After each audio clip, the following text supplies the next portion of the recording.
क्या आपने कभी सोचा कि आप जो दुनिया में इतना सब कुछ देख पा रहे हैं, ये जीवन आया कहाँ से? कभी आपके मन में सवाल तो आया होगा, हम शुरू से ही ऐसे थे या ये हमें वरदान में मिला? इसका जवाब है नहीं। जीवन आपके लिए ही नहीं, इस पूरी गैलेक्सी का एक रहस्य है। ये इंसान आज जो इतनी तरक्की अपने बुद्धि क्षमता से कर पा रहा है, ये खरबों करोड़ों सालों का विकास है। लेकिन सवाल ये भी उठता है कि ये जो जीवन है कहीं बाहर से आया या फिर ये पृथ्वी पर ही पनपा, और इतना सब कुछ हुआ कैसे? दोस्तों, सवाल तो बहुत से हैं और इनसे जुड़े हैं ऐसे कई छुपे हुए रहस्य। तो वीडियो को अंत तक जरूर देखना, और आप अगर नए हैं तो चैनल को सब्सक्राइब कर ले। वीडियो शुरू करते हैं।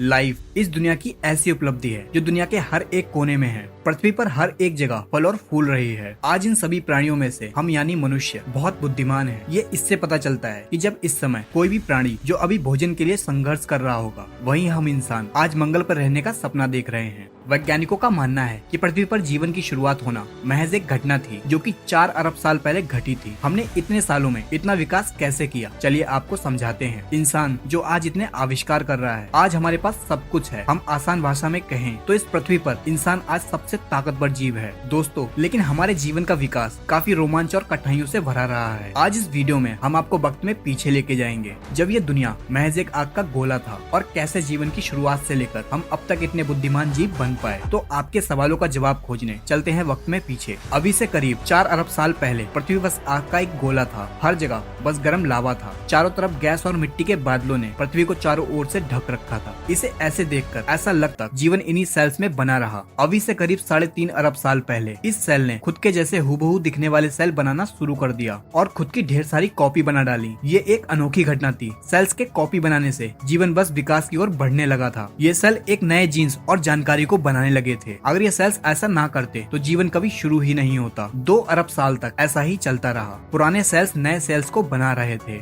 जिससे उनकी इन्फॉर्मेशन नए सेल्स के जीन्स में और ज्यादा डेवलप हो रही थी। फिर एक बार एक घटना घटी जब सेल्स ने आपस में जुड़कर एक नए सेल्स का निर्माण करना शुरू कर दिया, जिससे उन दोनों के जीन्स की इन्फॉर्मेशन कंबाइंड होके अपने ही जैसे परफेक्ट सेल बनाने लगे। जिन सेल्स में अब एक नहीं 2 तरह के जीन्स की इन्फॉर्मेशन थी। इसके बाद ऐसा ही होता रहा। इन सेल्स में म्यूटेशंस होने लगे, जिससे मल्टी सेलुलर ऑर्गन्स पनपने लगा। जीवन धीरे धीरे डेवलप होता गया। जीन्स इन्फॉर्मेशन ट्रांसफर से ये और भी ज्यादा विकसित होते गए, जिस वजह से पानी में नए प्रकार के जंतु बन गए, जिनमें से एक प्रजाति के जीव हमारे पूर्वज थे। पानी में बस 3 इंच लंबे वाटर वॉर्म्स, जो कि अभी पूरी तरह से अंधे हैं और इन्हें प्रकाश को देखने की जरूरत अभी तक नहीं लगी, जिस वजह से प्रकृति ने इन्हें देखने के लिए आंखें नहीं दी। लेकिन अब समय आ चुका था अपने आप को खतरे से बचाने के लिए इन्हें आंखों को विकसित करना है। ऐसा करने में इन्हें 2 करोड़ साल का समय लगा, जिससे ऐसे सेल्स बन पाए जिससे ये प्रकाश को देख पाए। अब ये पहली बार ये रंगीन दुनिया को देख पा रहे थे, क्योंकि अब हमारे पूर्वजों की आंखें बन चुकी थी। अब इन्हें जरूरत थी ये जो भी देख रहे हैं इस इंफॉर्मेशन को स्टोर करने के लिए एक दिमाग, जो इनके ठीक आंखों के पीछे एक छोटा सा दिमाग विकसित होता गया। अब हमारे पूर्वज एवोल्यूशन के जरिए वर्म न रहकर एक मछली के आकार में आ गए। हमारा दिमाग अब छोटे छोटे डिसीजन और इन्फॉर्मेशन को प्रोसेस करने लगा। लेकिन जैसा हमने बताया, सेल्स के म्यूटेशन की वजह से कई तरह की प्रजातियां विकसित हो गई थी, जिनमें से कुछ खतरनाक भी थी। ऐसे ही खतरनाक प्रजातियां अब शिकार करने लगी थी। अब हमें जिंदा रहने के लिए इन खतरनाक जीवों से बचना होगा। हमने विकसित होकर अपनी चमड़ी को बहुत कठोर कर लिया, जिससे हम सरवाइव कर सके। लेकिन शिकारी भी विकसित हो रहे थे। उनसे बचने के लिए हमने उथले पानी में रहना शुरू कर दिया। लेकिन उथले पानी में ऑक्सीजन की मात्रा कम थी। हमने अपने आप को बचाने के लिए अभी से करीब 375 मिलियन साल पहले हमने कुछ ऐसा किया जो कि किसी भी जीव ने नहीं किया था। हमने ऑक्सीजन की कमी के चलते अपना मुंह पानी से बाहर निकाला। अब जो हवा ले रहे थे, हमारे शरीर में एक नए ऑर्गन यानी फेफड़ों का विकास हुआ। अब हम पानी और जमीन दोनों पर ही रहने लगे थे। अब हम हवा और पानी दोनों में ही सांस ले सकते थे।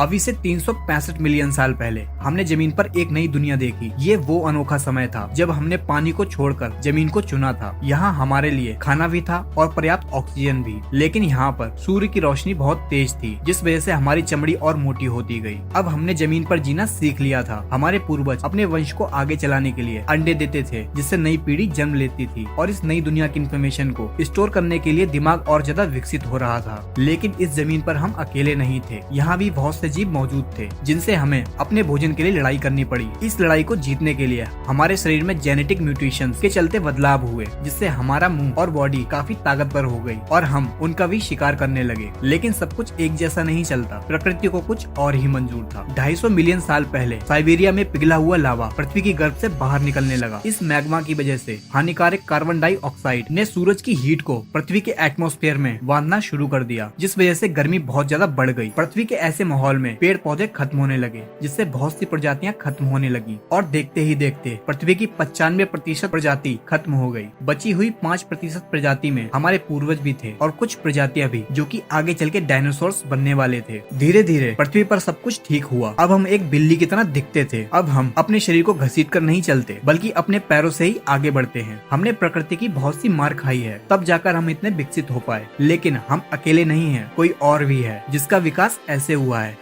कि उसकी अब इस धरती पर हुकूमत चलती है। ये है डायनासोर। अब इनका ही जमाना है। अब अगर हमें इस धरती पर जिंदा रहना है तो हमें इनसे बचना होगा। डायनासोर्स का विकास हमारे मुकाबले बहुत ही तेजी से हुआ, जिस वजह से ये बहुत ही बड़े और खूंखार हैं। इनसे बचने के लिए हमें कुछ ऐसा करना था जिससे हम इनके शिकार ना बन पाए, जिस वजह से हमारा साइज और ज्यादा छोटा होता गया। हम एक छछूंदर की तरह दिखने लगे। अब हम जमीन के अंदर बिल बनाकर रहने लगे। हमारे शरीर पर घने बाल थे, तो जब भी हमें सर्दी लगती तो हमारे बाल खड़े हो जाते, जिससे हवा हमारे बाल में ही कैद हो जाती, जो इंसुलेशन का काम करती थी और हमें ठंड से बचाती थी। आपने ये देखा होगा कि ठंड लगने पर हमारे रोंगटे आज भी खड़े हो जाते हैं, हालांकि अब हमें जरूरत नहीं पड़ती। इसी वजह से आज हमारी बॉडी में बाल कम होते जा रहे हैं। खैर, उस टाइम पे हमें काफी चौकन्ना रहना पड़ता था। उनके देखने से पहले हमें रिएक्ट करने की जरूरत थी, जिस वजह से हमारी इंद्रियां और ज्यादा तेज होती गयी। हमारे देखने, सुनने, सूंघने और महसूस करने की क्षमता बहुत ज्यादा बढ़ गई थी। हमारा दिमाग भी और ज्यादा बढ़ रहा था, क्योंकि हमें जल्दी फैसले लेने की जरूरत थी। दोस्तों, हम इंसानों के लिए अगर बीते समय में कुछ भी अच्छा हुआ है तो वो है डायनासोर्स। उन्हीं की वजह से आज हमारे पास एक तेज दिमाग और पावरफुल सेंसेस हैं। इससे पहले हमारे पूर्वज अंडे दिया करते थे, लेकिन समय के चलते इन्होंने एक जिंदा बच्चे को जन्म देना शुरू कर दिया। अब बच्चों का विकास शरीर के बाहर नहीं बल्कि शरीर के अंदर कोक में होने लगा, और इन बच्चों को भोजन देने के लिए हमारे फीड ग्लैंड विकसित होकर मेमोरी ग्लैंड में बदल गयी, जिससे हम इस काबिल हो गए कि हम अपने बच्चों को दूध पिलाकर उन्हें पाल सकें, जिस वजह से हम सरवाइव कर पाए। ये सिंगल सेल से इंसान बनने के सफर में हमारे लिए बहुत बड़ी उपलब्धि थी। इस छोटे से जीव से लगभग 4000 प्रजातियां विकसित हुई, एक छोटे से चूहे से लेकर एक बड़ी व्हेल तक और हम इंसानों तक। यहाँ से मैमल्स का जमाना शुरू हुआ, लेकिन अभी भी पृथ्वी पर डायनासोर्स का ही राज था। फिर एक घटना हुई। अभी से 65 मिलियन साल पहले पृथ्वी पर एक माउंट एवरेस्ट के साइज की चट्टान गैलेक्सी से आई और मैक्सिको की खाड़ी में जा टकराई। उस एस्टेरॉइड्स के टकराने से पृथ्वी पर एक महाविनाश हुआ। धूल के बादलों ने पृथ्वी को पूरी तरह से घेर लिया और जगह जगह पर ज्वालामुखी फटने लगे और बहुत ही खतरनाक भूकंप आने लगे। तापमान बढ़ने की वजह से डायनासोर जल के राख हो गए। ये समय इतना भयानक था कि हमारे पास एक ही चारा था, धरती में बिल बनाएं और खुद को बचाएं। सौभाग्य से हम इन सब में पहले ही माहिर थे और हमने ऐसा ही किया। पृथ्वी पर सारी बड़ी प्रजातियां खत्म हो चुकी थी, बस अब छोटे छोटे जीव ही बचे थे, जिसमें से हम एक थे। लेकिन नेचर का एक नियम है, न्यू क्रिएशन, और कोई भी न्यू क्रिएशन से पहले पुराने निर्माण को खत्म होना होता है। इस महाप्रलय ने हमें इवॉल्व होने का मौका दिया। इस प्रलय में छोटे छोटे कीड़े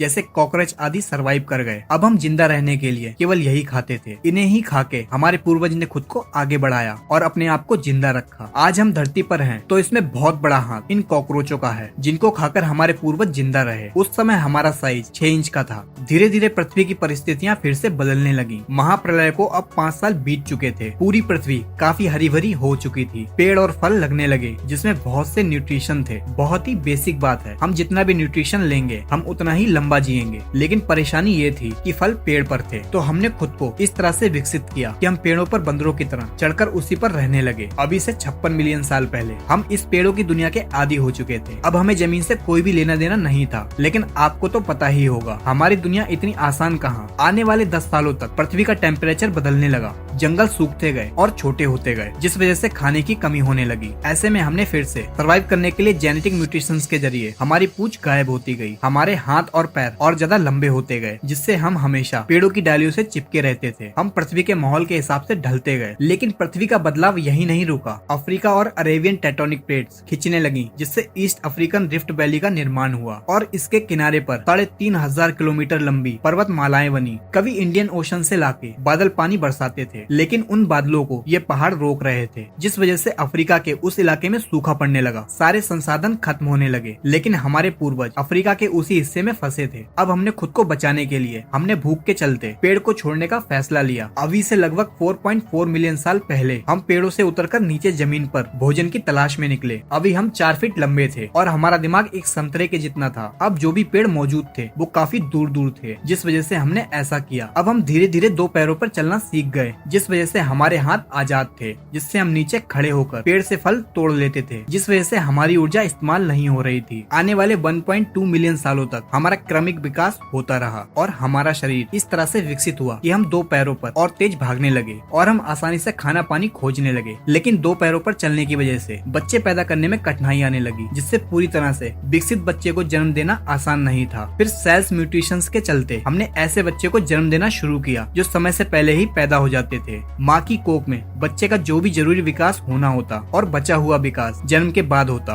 आपने देखा ही होगा, हम इंसान एक ऐसी प्रजाति हैं जिनके बच्चे जन्म लेने के बाद भी कमजोर होते हैं, जिनको अपने पैरों पे चलने में महीनों लग जाते हैं और माँ को अपने बच्चों को सालों तक दूध पिलाकर पालना पड़ता है। लेकिन आप देखेंगे तो जानवरों में ऐसा नहीं होता, उनका बच्चा जन्म लेते ही चलने लगता है। अभी से 3.2 मिलियन साल पहले हम अपने 2 पैरों पे ही चलते थे, लेकिन हमें जंगली जानवरों से बहुत ज्यादा खतरा था और हम जंगली जानवरों से तेज भी नहीं भाग सकते थे। लेकिन हम अपनी बुद्धि के दम पर उनसे बच तो सकते ही थे। हम लगातार बुद्धि का इस्तेमाल करके लगातार बचते रहे और समय के साथ हमारा दिमाग और ज्यादा बड़ा होता गया। अभी से 2.3 मिलियन साल पहले हमारा दिमाग पहले से 2 गुना हो गया था और पहले हम होमो हैबिलिस थे, जिन्हें हैंडीमैन भी कहा जाता था, क्योंकि इन्होंने ही सबसे पहले पत्थर के हथियार बनाए थे, जिनका उपयोग हम अपने शिकार करने के लिए करते थे। ऐसा हमने अपनी दिमागी क्षमता से ही किया था। ये तो बस एक शुरुआत थी, अभी तो हमारे द्वारा बहुत कुछ बनाया जाना बाकी था। समय के साथ इन पत्थर के हथियारों को इस्तेमाल करते गए, उतना ही पत्थर को पकड़ने के लिए हमारा अंगूठा विकसित होता गया, जिससे हमारी पकड़ मजबूत हो जाए। और आज भी जीवन में अंगूठे का बहुत उपयोग है। अब बिना अंगूठे के कोई भी काम नहीं कर सकते, मानो हम अधूरे ही हैं। क्रमिक विकास चलता रहा और आज से 1.8 मिलियन साल पहले हम होमो इरेक्टर बने। अब हम हंटर बन चुके थे। हम खुद ही शिकार करते थे। हम साथ मिलकर शिकार करते हैं और साथ मिलकर ही खाते हैं। फिर एक दिन आसमान में बिजली की वजह से जंगल में आग लगी, जिसमें कई जीव मारे गए। लेकिन ये आग हमें ठंड से बचा रही थी और जो जीव आग में जल के मरे थे, हमने पहली बार पका हुआ मांस खाया, जो कि हमें बड़ा ही अच्छा लगा, जो कि पचाने में भी आसान था और चबाने में भी। हमने आग को जलाना सीखा। ये खोज हमारी दुनिया को बदलने वाली थी, क्योंकि प्रकृति की शक्ति अब हमारे पास थी। आग हमें दूसरे जानवरों से सुरक्षित रखती थी और हमें ठंड से भी बचाती थी। और सबसे खास, हम पका हुआ मांस खाने लगे, जिससे हमें ना तो पचाने में ऊर्जा लगानी पड़ती और ना ही चबाने में। ये सारी शरीर की ऊर्जा अब हमारे दिमाग को और ज्यादा बड़ा और होशियार बना रही थी। लेकिन अभी भी हम एक दूसरे से कम्युनिकेट नहीं कर पा रहे थे,